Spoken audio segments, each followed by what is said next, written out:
Blue Eagle is our local music store here in Athens, Ohio, and it's owned by my friend Frank McDermott, a great left-handed guitar player and a wise man when it comes to choosing what he puts in his store. Let's see this baby. Yeah, let's take a look here.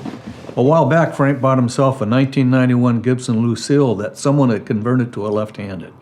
I put a set of Parsons Street humbuckers on it because he didn't like the sound of the original pickups. They were too dark and too loud.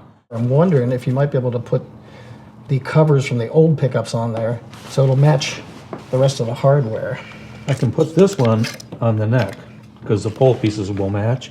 This one I can't because on this model they have wider pole pieces on the bridge. But I can take a new cover and age it to look pretty good. The Parsons Street humbuckers are made like the old PAFs in the 50s, and that's the sound that a lot of us are really into. And they have pole pieces that are the same spacing at the neck as they are at the bridge.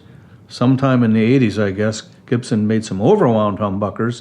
One of them is the 490T that came in this guitar, and the pole pieces at the bridge pickup are wider by about 1/8 of an inch, and they actually underline underneath the string a little bit better. You know, I got to interview B.B. King in 1991 for Guitar Player magazine, and he was playing his very first owned model of Lucille, and I put it in the Guitar Player Repair Guide. When it was all done, he let me take Lucille and play it, and he played chords for me. He says, go ahead, and I was playing B.B. King licks, and I know a lot of them. I went ahead and switched the cover on the rear pickup and took the pole pieces out too and stuck them in there so it looks right. Now the neck. I'll take this cover off, those pole pieces out, and put them in here.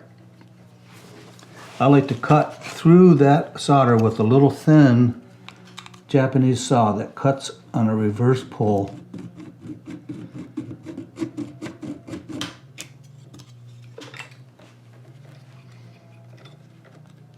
I already did that other side, and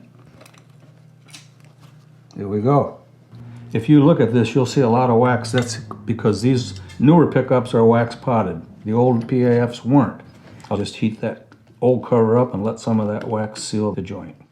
I've got the old cover heating up here, so it's ready to pop onto this pickup. Here goes nothing. It's warm and juicy, and it will stay that way a little bit while I pop this baby on there and clamp it.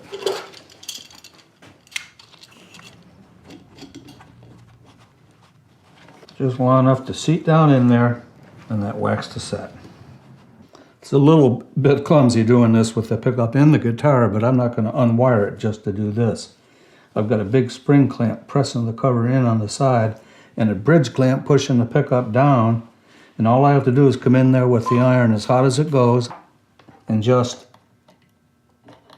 melt the old solder and give it a little bit of new. There we are, it's as good as old. I guess the good tip here is that you can switch covers without a problem, and this looks and sounds just like what Frank's after.